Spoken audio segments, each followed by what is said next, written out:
You know, what I'm doing now, building these two stagecoaches side by side, is something that I have not done before. I've done both of these styles individually, but never side by side, two different styles.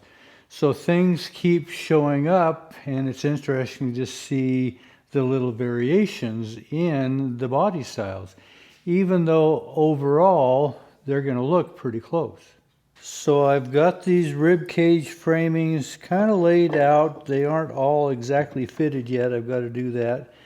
But I put all the rights and lefts in their proper positions on both of them. And the middle seat on this 8-passenger is going to sit right here. This is where the two upright framings are going to be.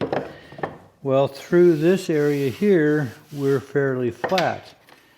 This is a 3-foot yardstick. You can see that it starts to curve up here and it starts to curve up here. But right through this area here, we're fairly flat. It's different on the 11. Now on the 11, our one seat is going to sit right here, and our second seat is going to sit right here. Well, as I put this same yardstick in this location, you can see that where the second seat is coming into the framework of the first seat is all pretty flat. But as I start to move this forward to include the front seat, you can see that it starts to climb. You can see the space there. So actually we're climbing maybe 1/2 of an inch by the time we get to the front frame of the front seat. And then as we go backwards toward the rear seat, that one elevates as well, but it does that also on the 8-passenger.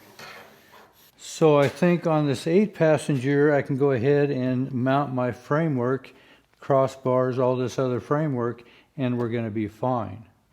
But on this 11, I can do the second seat and the first frame here, and then I'm actually going to have to adjust the height of this front frame in order to keep the top level of these seats in plane. So this one I'm actually going to have to adjust. So I'm going to start out doing these 3 frameworks and get them kind of situated. Then I'm going to have to adjust this one. And I didn't bring the bevel clear down to the joint, so I have some room to adjust this right in here and still be able to use these frameworks. So I'm going to bring in some cross frames that'll help me actually calculate that I am square. And it's just filing and fitting and getting these fitted into the joint work on my main frame.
So right now I have equal measurements cross measuring at 46 1/4. So I'm set up square, but I don't know 100% if my joint work is up tight in the main frame. So I'm actually going to release one side at a time, kind of hold that in position, and see if I can't double check if my framework for the rib cage is right where it needs to be.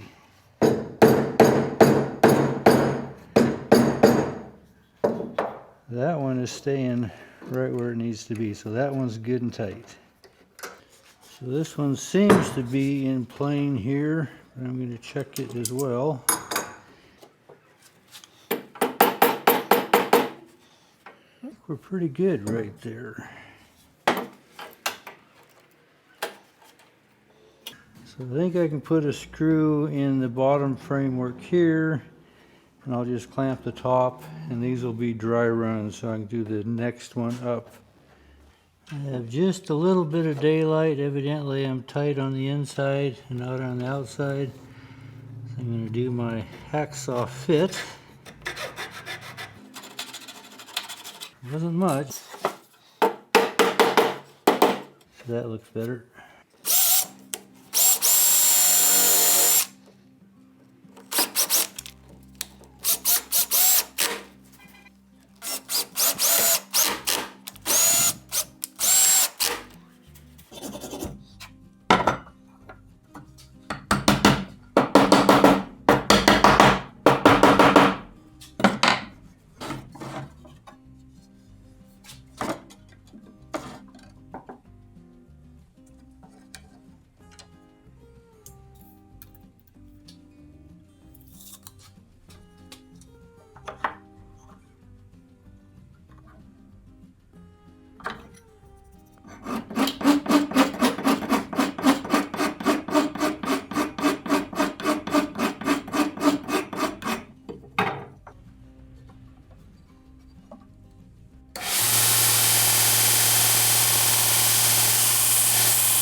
So if I put my straight edge on here, we can see we're all right in line, just like the main frame would show.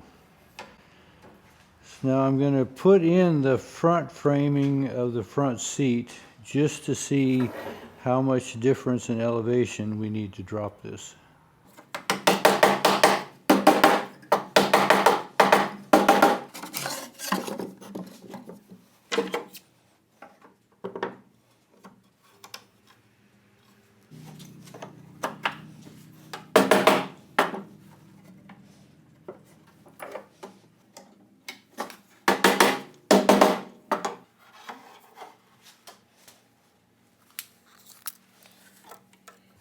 We need to change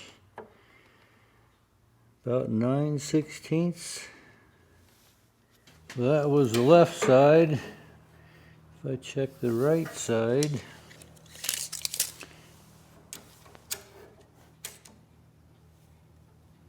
you're still right there at 9/16. So I might have to do this a combination of both the top and the bottom. If I took it all off of the bottom, I'd be right up to the tip of my chamfer.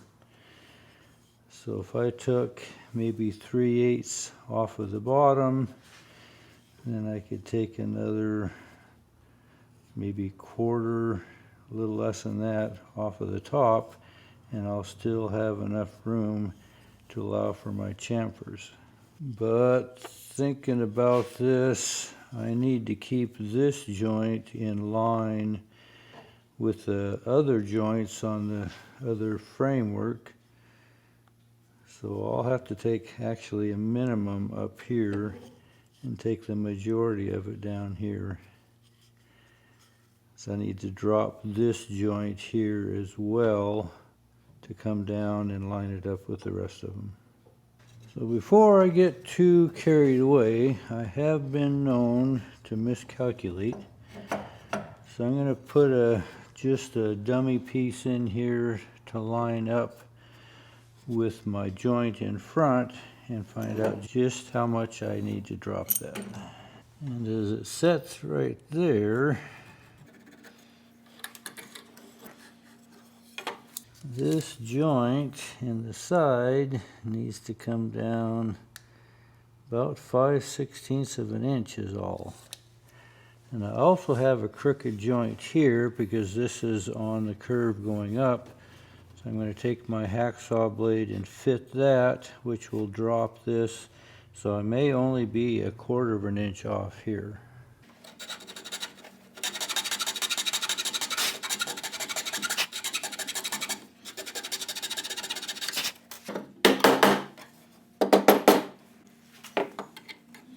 I could stand one more, I think. I have about a hacksaw width there. Need one more. One thing I like about using a hacksaw is it'll bend to the contour.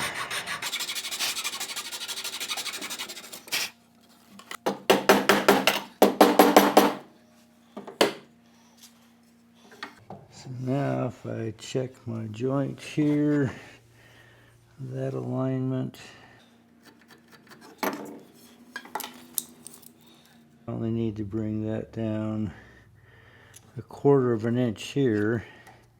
Any balance of the difference I can take off the top. So this is my right side frame, and I haven't adjusted this for the curve of the main frame. So I know from the left side I gained 1/16 of an inch when I did my hacksaw fitment, and I need 1/4 inch finish, so I'm going to actually do this one at 1/4 of an inch when it is straight. And then when I do the angled fitment with my hacksaw, that'll actually give me my extra 1/16 of an inch. So I need to adjust this joint about like so.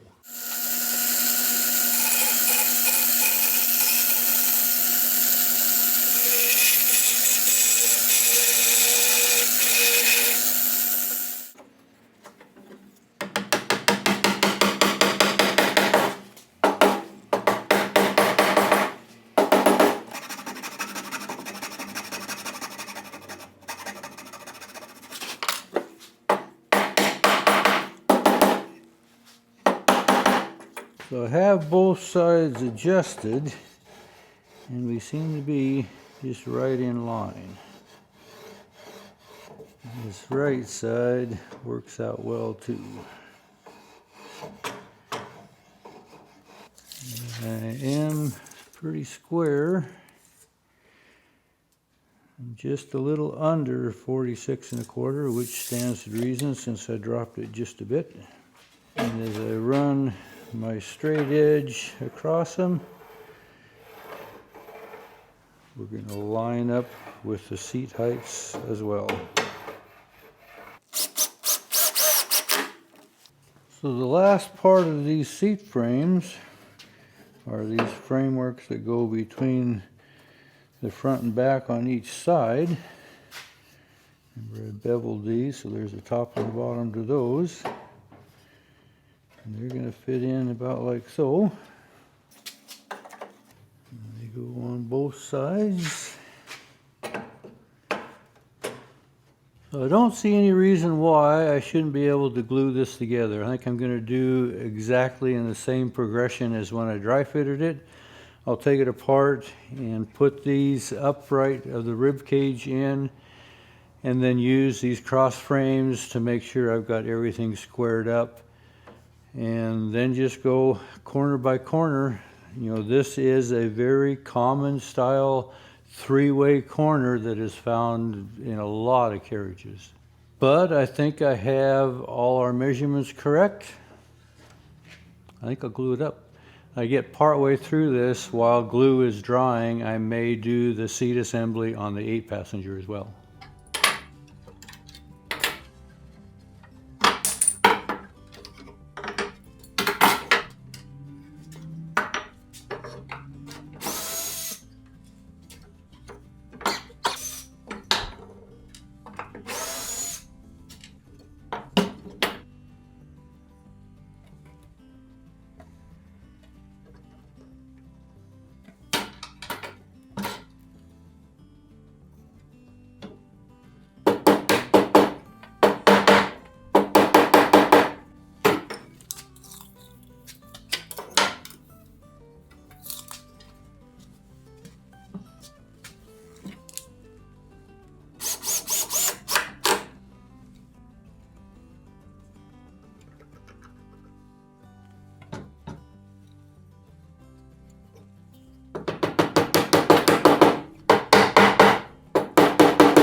Well, this might give a little better picture of how the passengers are seated in these coaches. There's still a rear seat that goes inside the rear panel that holds the top, but this is a configuration of the 8 and 11. And I think you can start to see where I think maybe 3 people could fit in here. I don't think they ate as much pizza back then as we do now.